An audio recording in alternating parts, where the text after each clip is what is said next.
Well, I pushed the red button again. And bear with me. Yeah, let's start this again. Fuck it. Roll with it. See? That's kind of how my jiu-jitsu match went today. You know? Thinking about doing something, but I didn't do it. And I was like, fuck it. Anyway. It's about 5:36. About 2 hours after my jiu-jitsu comp finished. You know, I don't normally make that much sense, so definitely not gonna be making much sense right now, but it's okay. You know, it's all a process. We're all working through it. Anyway, I lost both my matches. First one 5-0 and the second one 2-0. Competitive matches. I mean, I went against a guy who was about 5 feet tall and about 5 feet wide. And I'm just kidding. His name's Daniel, and he was a hell of a competitor. And hats off to him. Good guy. I spoke to him before we competed, and we got to speak a little bit afterwards as well. He was with his family, and you could just tell, good guy, great competitor. He was tough, man. He you know, and like I said, big props to him. He came up a weight class to come face it. He had nobody in his weight class, and I had nobody in mine. I was at 208. He's at 195. I've always wanted to compete at 195. I just it's tough for me to get down there, and you know, I'm not like a person who likes to cut weight, so it's like I got to get down there and stabilize down there and just be 190 pounds and see how that feels. I've made it to like 194, and each time I got down about that low, I just kind of pulled the plug. And anyway, I'm rambling. But back to the matches, you know, just tough. You know, I think both of us, you know, from starting from standing,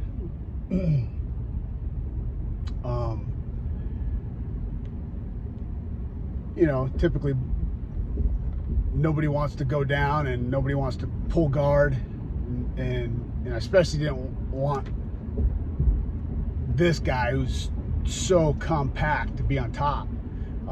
But that's kind of the way it ended. I can't remember how the first one ensued. It was kind of like a botched takedown / scramble. The second one, he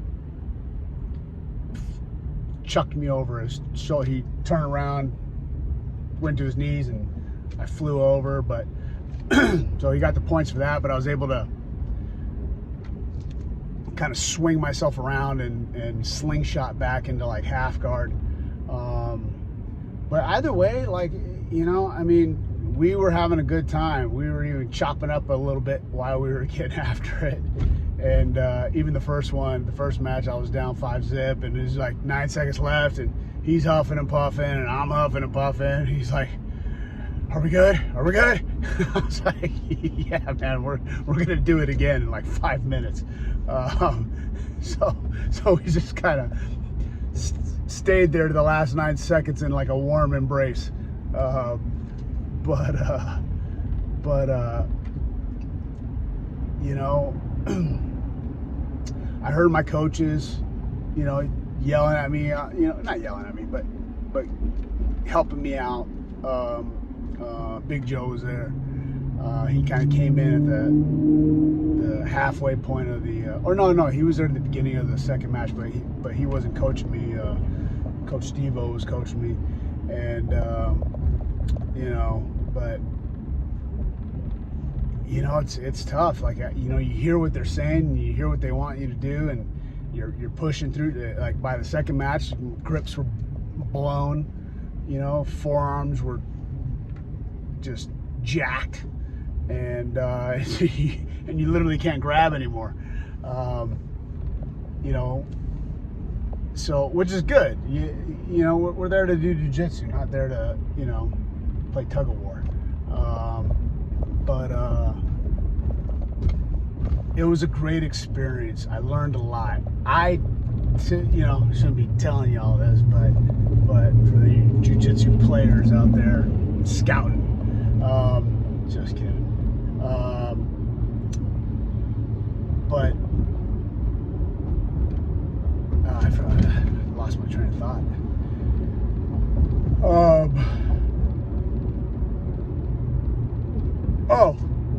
I remember.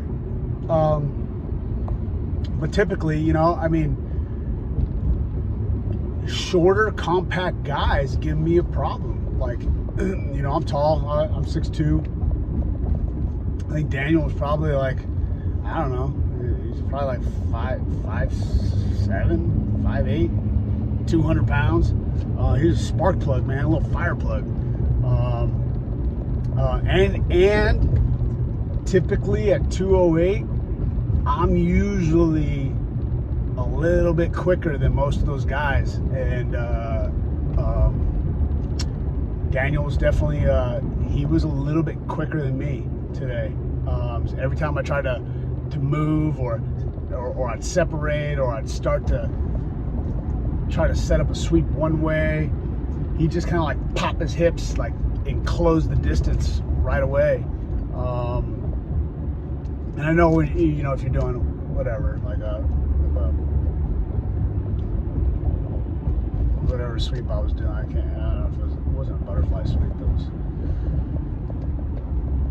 Anyway, brain's mush. It was a great experience. It never feels great going out. I had a talk with my son. Sorry, it's getting a little shaky. Try to get you steady. But I was talking to my son today, my son Cooper, and he's been a little gun shy about signing back up for competitions. And I let him know today, like, hey, I just want you to know, Coop, Daddy's got the comp today, and I'm nervous, and I'm excited to go test myself, but I'm also nervous. I'm a little scared. That's right, you heard it. It's okay to be afraid. So there's so many people out there who's like, I ain't never afraid. I ain't never scared. Bullshit. It just means you're not testing yourself. You're not putting yourself into the arenas of uncomfortableness in whatever genre of life. But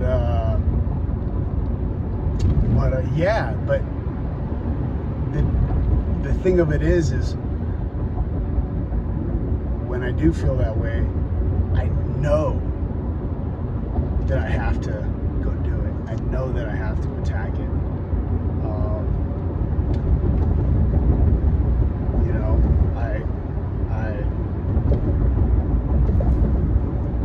Just because I'm afraid and just because I'm nervous or scared doesn't mean I'm not going to do it or back out.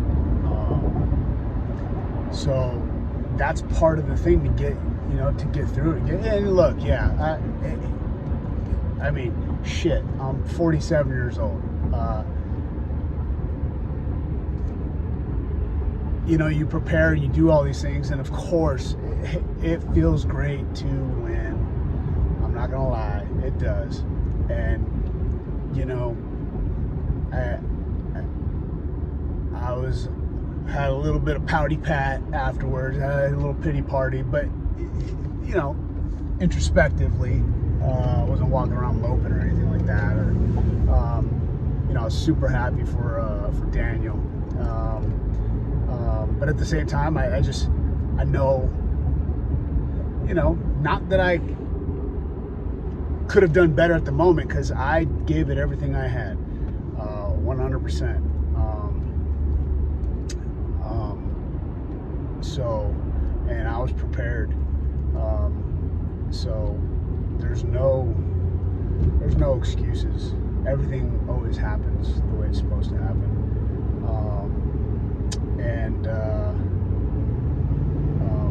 But you know, you just, you know, you want to do good. You want to represent yourself well, and represent your professors well, and represent your academy well.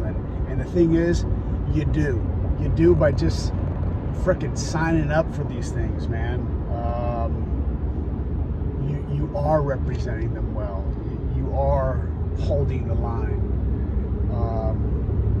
You know, not everybody's out. Everybody, I mean, out of the, I don't know what the percentage is, but it's probably a very small percentage of people who do jiu-jitsu,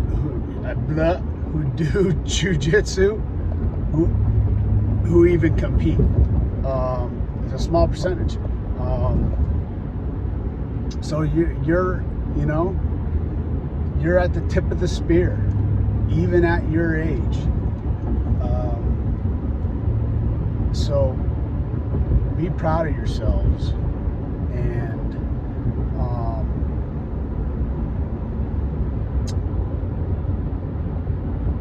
you can be confident in that you are a 1%er, and just because you lost a match in jiu-jitsu, it means actually you're winning in life. In 3.5 miles, stay to the right to US 101 North for Ventura. So that's it. I survived. I'm here. I thrived, actually. So I got a participation medal. I got a silver medal. It was just me and Daniel in the bracket. But I really appreciate, you know, like I said, all my coaches and all my professors, and the man, the myth, the legend, John Jock himself.